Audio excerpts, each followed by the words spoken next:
VigilanteWilliamson here with a very simple question. That is, what is going on with WWE and its parent company, TKO?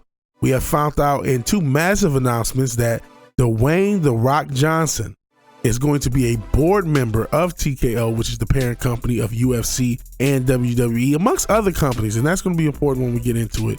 And WWE Raw, Monday Night Raw, one of the longest running cable programs, is no longer going to be on cable. It will be on Netflix, and a massive $400 million a year deal.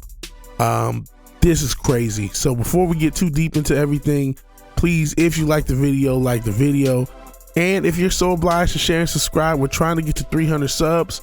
I appreciate anyone who has already subbed, but if you haven't subbed, please do. We talk sports, wrestling, and whatever else we need to on this channel. So let me start with The Rock. I mentioned that TKO has other companies. TKO is very involved with a lot of big time agencies. As far as media agencies, I think CAA is under their umbrella, and if not them, one of these massive talent agencies that represents a lot of actors and directors and big time movers and shakers in Hollywood. Editor's note, and apologies if I misspeak, because I want to get this as correct as possible. Endeavor is the parent company of TKO, which is the parent company of both UFC and WWE. Endeavor sold a majority stake in CAA to a French billionaire.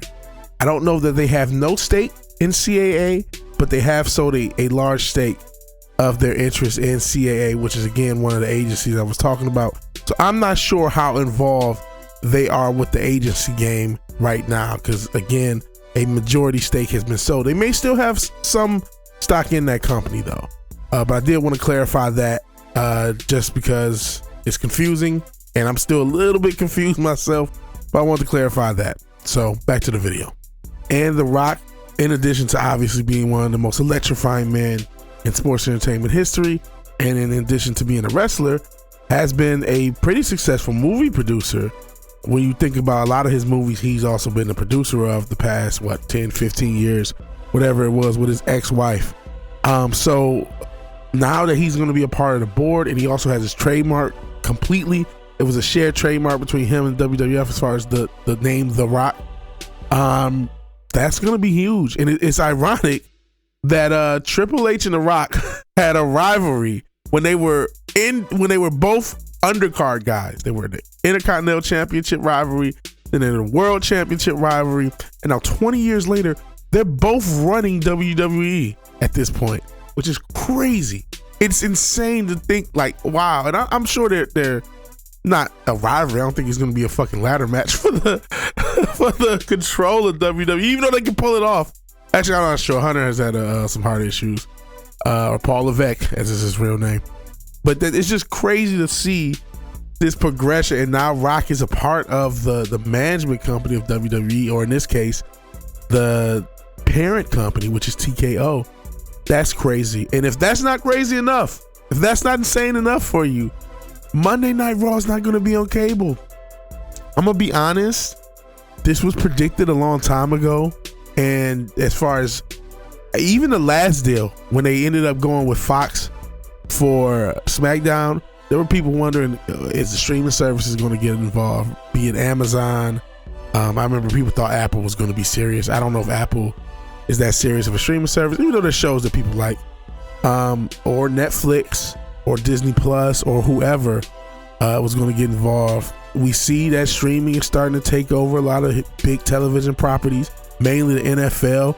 A couple weeks ago or last week, you had that game on Peacock. 20 million plus watched Peacock to see that game. So we're seeing people will go to streaming services to see what they want to see. I'm glad for WWE's sake it's Netflix, because Netflix is already something in a lot of people's homes.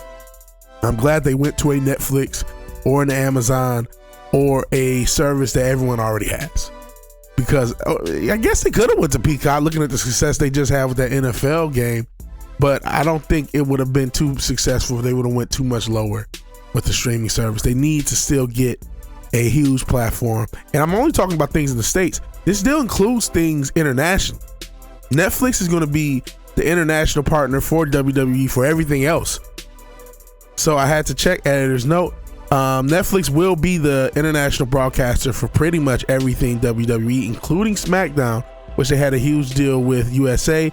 But outside the United States, outside of the USA, SmackDown's going to be on Netflix, along with a lot of the content, including NXT, which when I think about it, I think I found NXT through Netflix back in the day, if you guys remember, because wasn't it on Netflix?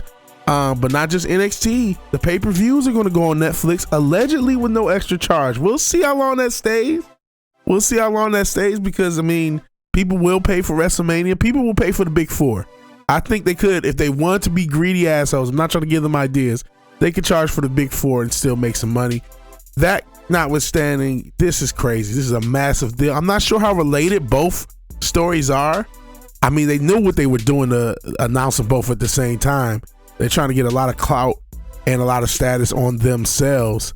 You know what this is good news for, though?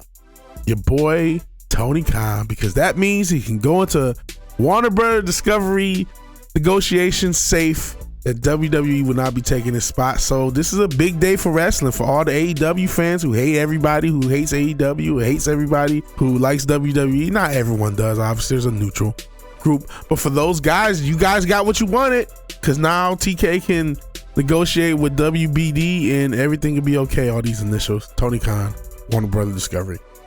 So yeah, this is a crazy day, crazy news, huge business for wrestling, and I honestly think it's a positive. Streaming is the future, especially that this is an international deal. That means you can get on Netflix anywhere else in the world, and it's non-prohibitive. You know what I mean? Oh man, I think this is going to be a massive deal. If WWE could come up with the content to supply it, and I mean the quality of content, because unfortunately I think WWE's been falling off for decades now, content-wise, with a few bumps. Every now and again they have a bump, but if they can keep the quality of content high, this can be I know a lot of people hate this term, this could be another boom period, because now you have so many available eyes on your product. You've just increased the available eyes on your product, but you have decreased, the habit, the people who turn to USA every Monday and they just do it. That's going to change. They're going to have to go on the Netflix app, but how big of a change is that?